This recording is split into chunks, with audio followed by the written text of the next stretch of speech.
How to master yourself, ladies and gentlemen. If there is one battle you must win in this life, it is not the battle with the economy. It is not the battle with your competitors. It is not even the battle with circumstances. The greatest battle you will ever fight is the battle within yourself. Self-mastery is the foundation of success. Before you can lead others, you must lead yourself. Before you can control outcomes, you must control your actions. And before you can build a fortune, you must build your character. You see, success is not something you pursue. Success is something you attract by the person you become.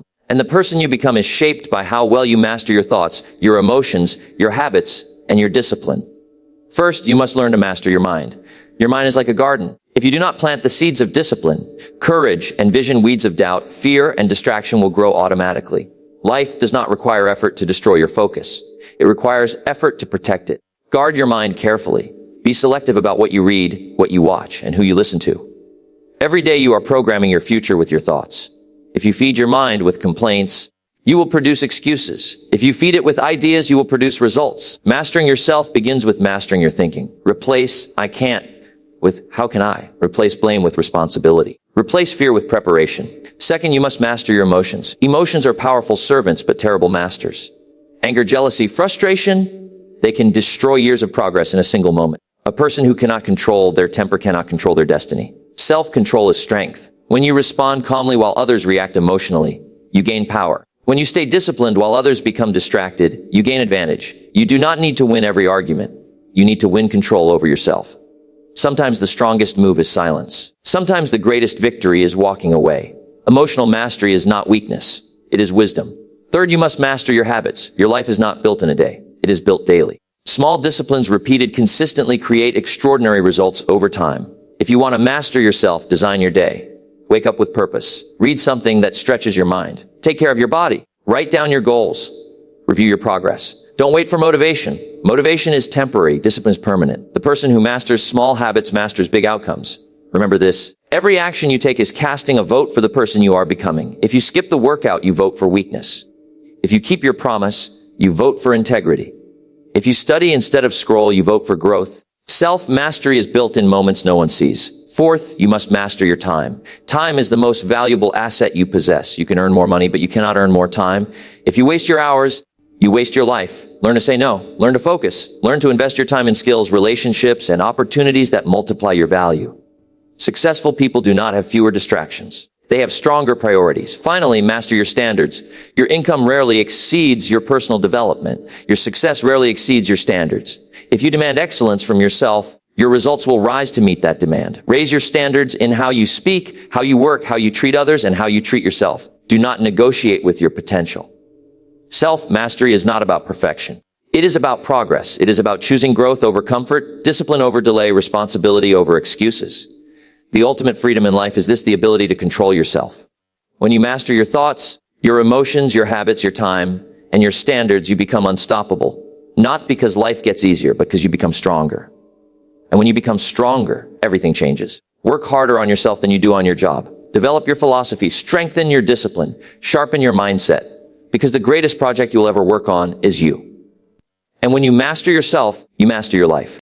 If you truly want to master yourself, you must begin with your mind. Everything starts there. Your thoughts shape your decisions shape your actions, and your actions shape your destiny. So if you don't take control of your thinking, you are surrendering control of your future. Your mind is like a fertile piece of land. It does not care what you plant. If you plant doubt, it will grow doubt. If you plant fear, it will grow fear. But if you plant courage, vision, and discipline, it will grow strength. The problem is this: weeds grow automatically. Success does not. Negativity does not need effort. Complaining does not require training. But progress, that takes intention. You must become the guardian of your mind. Not everything deserves access. Not every opinion deserves your attention. Not every voice deserves your belief. Be careful what you allow to enter your thinking. The books you read, the conversations you entertain, the videos you watch, the people you spend time with, all of these are shaping your mental environment. If you surround yourself with small thinking, you will shrink. If you surround yourself with possibility, you will expand. One of the greatest powers you have is the ability to choose your thoughts. You may not control the economy. You may not control politics. You may not control what others say about you, but you absolutely control how you think about it. And that is where your power begins. When something goes wrong, most people ask, why is this happening to me? But the person who is mastering himself asks a different question. He asks, What can I learn from this? How can this make me stronger? What is the lesson? That small shift in thinking changes everything. Your mind is either your greatest asset or your greatest liability. Excuses are mental habits. So is responsibility. Fear is a mental habit. So is confidence. The difference between successful people and unsuccessful people is not necessarily intelligence or talent. It is the way they think. They interpret challenges differently. They see opportunity where others see obstacles. If you tell yourself, I'm not good enough, your behavior will follow that belief. If you tell yourself, I can improve, your behavior will follow that belief too. The mind always looks for evidence to support what you already believe. So if you believe you are limited, you will find proof. If you believe you are capable, you will find proof of that as well. That's why self-mastery begins with self-awareness. You must listen to your internal dialogue. What are you saying to yourself when no one else is around? Are you encouraging yourself, or are you criticizing yourself? Are you focusing on growth, or are you replaying your failures? You cannot speak negatively to yourself all day and expect to live a positive life. Mastering your mind also means mastering your focus. Where focus goes, energy flows. If you constantly focus on what's missing, you will feel empty. If you focus on what's possible, you will feel motivated. The mind magnifies whatever you concentrate on. If you dwell on problems, they appear bigger. If you dwell on solutions, your confidence grows. Discipline your focus. Train your mind to look for solutions instead of excuses. And understand this, your mind must be fed daily. Just as your body needs food, your mind needs nourishment. Read something that stretches your thinking. Listen to ideas that challenge your limits. Spend time with people who elevate your standards. Growth is not automatic, it must be pursued. If you don't invest in your mind, someone else will program it for you through media, through peer pressure, through society's expectations. But a self-centered person does not live by default. He lives by design. Another important truth is this: your thoughts control your emotions. If you think about something long enough, you will eventually feel it. Think about fear, and your body will respond with tension. Think about gratitude, and your body will respond with calm. Think about ambition, and your body will respond with energy. So if you want to control your emotions, start by controlling your thinking. When you face setbacks, and you will, the untrained mind panics, it exaggerates the problem, it whispers, this is the end, you can't recover. But the trained mind responds differently. It says, this is temporary. I've handled challenges before. I can handle this one too. A confidence is not something you are born with. It is something you build by consistently choosing empowering thoughts over limiting ones. Mastering your mind also means learning to delay gratification. The mind loves comfort. It loves ease. It loves distractions. But growth requires discomfort. Growth requires focus. Growth requires saying no to immediate pleasure for long-term reward. When your mind says, I don't feel like it, your discipline must answer, do it anyway. When your mind says, this is too hard, your determination must respond, that's why I must continue. You see, self-mastery is not about eliminating negative thoughts entirely. It is about not surrendering to them. Thoughts will come and go. Doubts will visit. Fear will knock, but you do not have to let them stay. Observe your thoughts without being controlled by them. Replace the ones that weaken you. Reinforce the ones that strengthen you. Over time, this practice becomes your character, and character determines destiny. If you consistently discipline your thinking, you will begin to notice a shift. You will become calmer under pressure. You will become clearer in your decisions. You will become stronger in your convictions, not because life is easier, but because your mind is stronger. And when your mind is strong, everything else follows. Master your mind, and you master your direction. Master your thoughts, and you master your actions. Master your focus, and you master your results. Because at the end of the day, the most powerful force in your life is not circumstance. It is your philosophy. And your philosophy is shaped by what you choose to think about every single day. So guard your mind, feed it with purpose, discipline it with intention, and train it to serve your highest potential. When you do that consistently, you won't just change your thinking. You will change your life. If you want to truly master yourself, you must come to terms with one of the most powerful forces within you, your emotions. Most people underestimate this. They think success is about talent, luck, or opportunity. But the real difference between those who succeed and those who struggle is often emotional control. Your emotions are powerful. They can lift you to extraordinary heights or pull you into decisions you regret for years. They can push you forward with passion, or they can paralyze you with fear. And here is the truth: most people never learn early enough. Emotions are not meant to lead you. They are meant to serve you. When emotions lead, life becomes unstable. You react instead of respond. You speak without thinking. You quit when things get difficult. You celebrate too early and fall too quickly. But when you lead your emotions, you become steady. You become reliable. You become dangerous in the best possible way, because nothing outside of you easily shakes you. Self-mastery begins the moment you decide that you will not be controlled by how you feel in the moment. Feelings are temporary. They rise and fall like waves. One moment you feel motivated, the next moment you feel tired. One day you feel confident, another day you feel uncertain. If you build your life based on feelings alone, your life will be unstable. That is why discipline is greater than emotion. You will not always feel like doing what needs to be done. That is normal. But successful people are not guided by what they feel like doing. They are guided by what must be done. They understand that emotions are not commands. They are signals.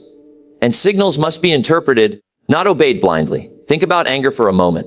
Anger is one of the most dangerous emotions when it is uncontrolled. It speaks loudly, acts quickly, and often regrets deeply. Many opportunities have been destroyed, relationships broken, and reputations damaged, not because of lack of intelligence, but because of lack of emotional restraint. A person who masters themselves learns to pause before reacting. That pause is powerful. In that small space between stimulus and response lies your freedom. Most people never use that space. They react instantly. But the person who is growing in self-mastery learns to pause, to breathe, to think, and then to respond wisely. That is where strength is built. You must also understand that emotional control does not mean emotional suppression. It does not mean you become cold or disconnected. It means you become aware. You acknowledge your emotions without letting them dictate your behavior. You feel anger, but you do not act destructively. You feel fear, but you do not stop moving. You feel frustration, but you do not quit. There is a difference between feeling something and becoming something. Fear, for example, is not your enemy. Fear is a natural response to uncertainty. But when fear controls you, it becomes limitation. It whispers, don't try. Don't risk it. Stay where it is, safe. And if you listen too often, your life becomes smaller than your potential. But the person who masters himself learns to speak back to fear. Not with denial, but with courage. He says, I hear you, but I will move forward anyway. That is emotional leadership. The same is true for doubt. Doubt will always appear when you attempt something meaningful. It questions your ability, your timing, your worthiness. But doubt is not a stop sign. It is simply a test of conviction. If you let doubt lead, you will never begin. If you master doubt, you will grow stronger with every step you take. Another powerful emotion you must learn to master is frustration. Frustration often appears when reality does not match expectation.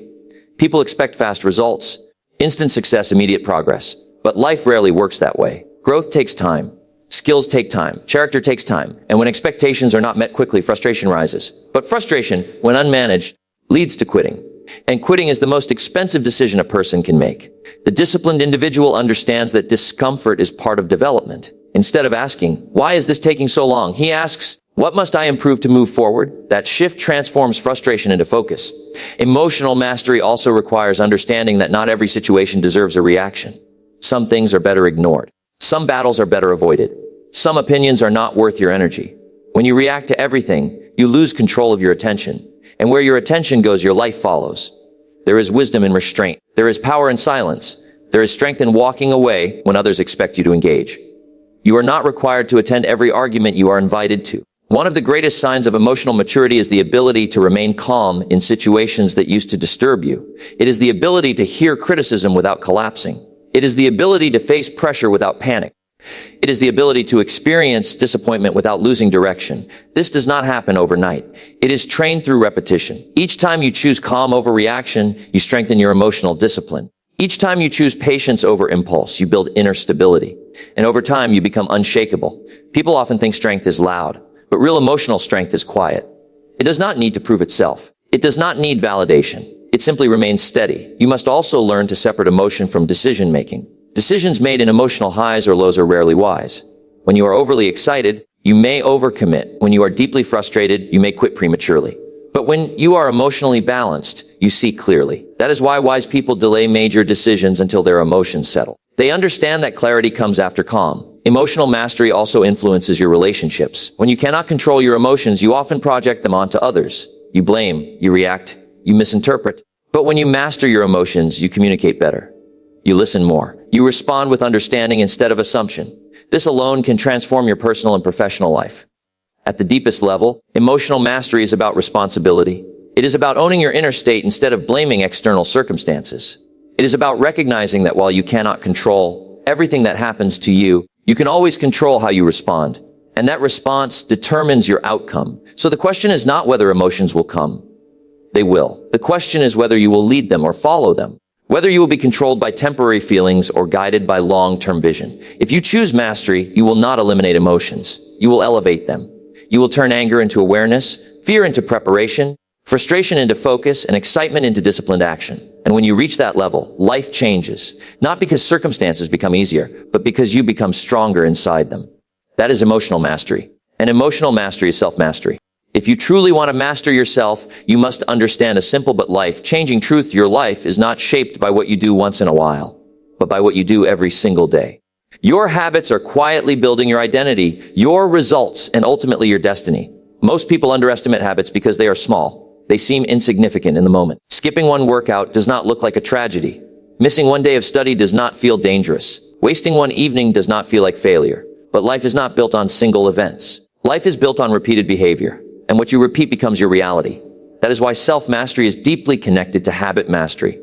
You are not what you intend to do.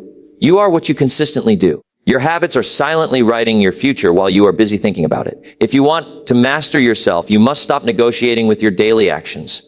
The person who says, "I will do it when I feel like it," has already surrendered control because feelings are unreliable. Some days you feel strong. Some days you feel weak. Some days you feel motivated. Other days you feel distracted. If your life depends on feelings, your progress will always be inconsistent. But habits are different. Habits do not require motivation. They operate automatically.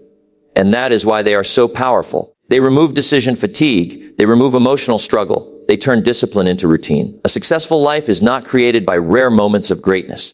It is created by ordinary actions done with extraordinary consistency.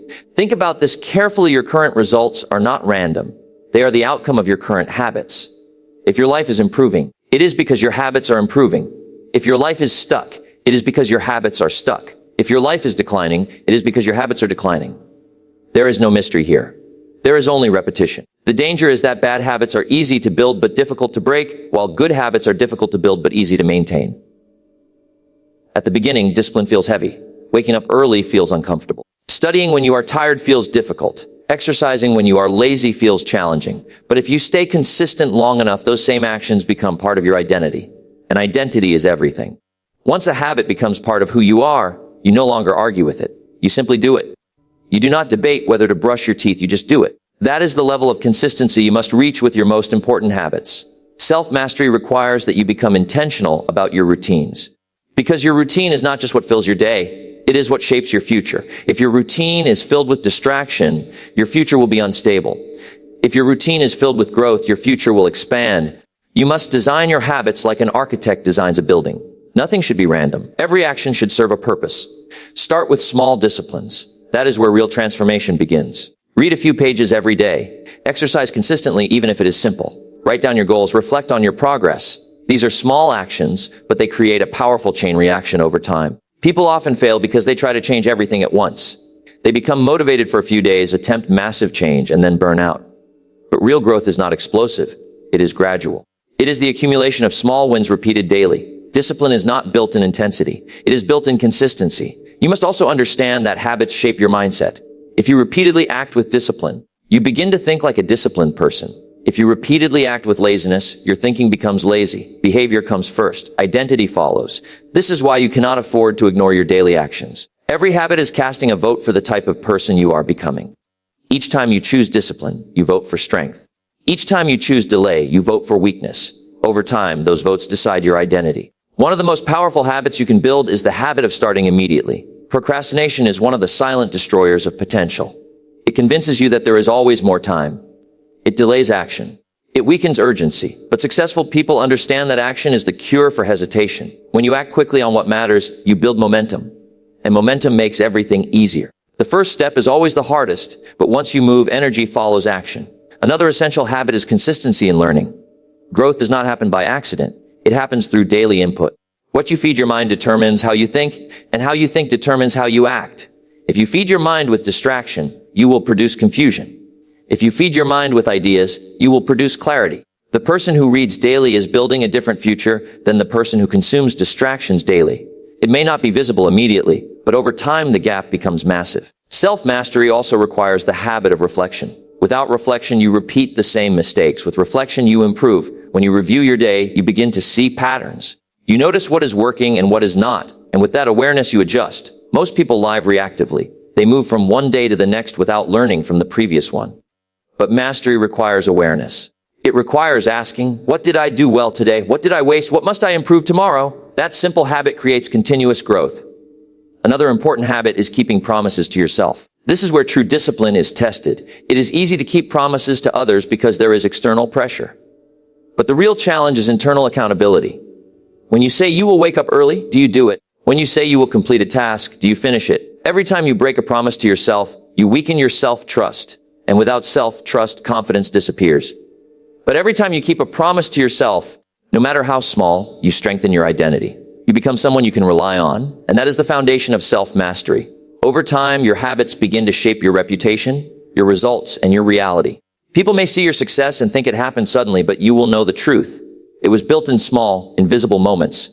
Moments when you chose discipline over comfort, effort over ease, and consistency over excuses. That is the power of habits. So if you want to master yourself, do not look for dramatic change. Look for daily improvement.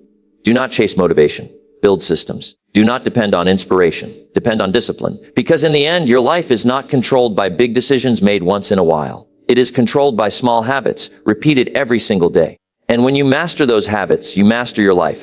If you truly want to master yourself, you must understand one of the most overlooked truths. In life, your standards determine your destiny.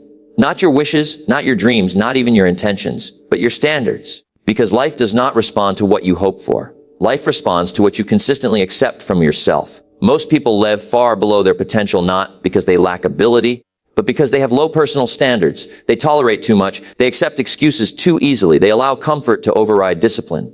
And slowly, without even realizing it, their life begins to shrink to the level of what they are willing to accept. Self-mastery begins the moment you raise your standards. A standard is simply a line you refuse to cross. It is a rule you set for yourself that says, this is who I am, and this is what I do. When your standards are weak, your life becomes flexible in all the wrong ways. You bend under pressure. You compromise on important things. You allow distractions to decide your day. But when your standards are strong, you become steady. You become defined. You become difficult to derail. You must understand this clearly. You do not get what you want in life. You get what you tolerate. If you tolerate laziness, you become lazy. If you tolerate inconsistency, you become inconsistent. If you tolerate mediocrity, your results become mediocre. But if you refuse to tolerate anything less than excellence from yourself, your life begins to rise to meet that expectation. Raising your standards is not about perfection. It is about direction. It is about deciding what kind of person you will no longer be. For example, a person with low standards says, I'll do it when I feel like it. A person with high standards says, I do what needs to be done regardless of how I feel. One lives by emotion, the other lives by principle. That difference changes everything. When you raise your standards, you stop negotiating with yourself. Most people lose their battles internally. They plan to wake up early, but then negotiate with their comfort. They plan to work out, but then negotiate with their fatigue. They plan to focus, but then negotiate with distractions. And slowly those negotiations become a lifestyle. But a self-mastered individual does not negotiate with discipline. He decides once and then follows through. Raising standards also means redefining what is acceptable in your daily behavior. It means no longer accepting average effort. It means no longer accepting unfinished work. It means no longer accepting procrastination as normal. At first, this feels uncomfortable because your current identity resists change. The old version of you will always try to pull you back into familiar behavior. That is why raising your standards requires courage. It requires you to disappoint your old habits in order to build a new future. There will be moments when you do not feel like maintaining your new standards. That is where most people fail. They raise their expectations for a short time, but when discomfort appears, they lower them again. And every time you lower your standards to match your comfort, you reinforce weakness. But when you hold your standards steady despite discomfort, you build strength. You must also understand that standards are not just about actions, they are about identity. Your standards define how you see yourself. If your standard is, I am someone who keeps my word, then every action either strengthens or weakens that identity. If your standard is, I am someone who grows every day, then every day you either honor or violate that identity. This is why self-mastery is deeply tied to identity reinforcement. You are constantly teaching yourself who you are through your standards. Another important truth is this: your environment will always try to lower your standards to match the average. Society tends to normalize mediocrity. It tells you, that's good enough, don't push too hard, just be realistic. But realism, in many cases, is simply limitation disguised as wisdom. If you accept average standards, you will live an average life. Not because you lack potential, because you accepted limitation. High standards separate leaders from followers. Leaders demand more from themselves before the world demands it from them. They do not wait for pressure. They apply pressure on themselves. And that internal pressure becomes the foundation of external success.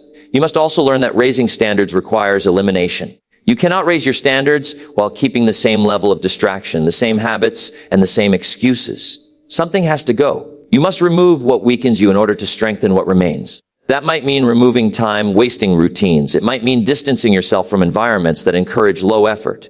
It might mean saying no to things that feel comfortable but produce no growth. Raising standards always involves subtraction before multiplication. Another key part of standards is self-respect.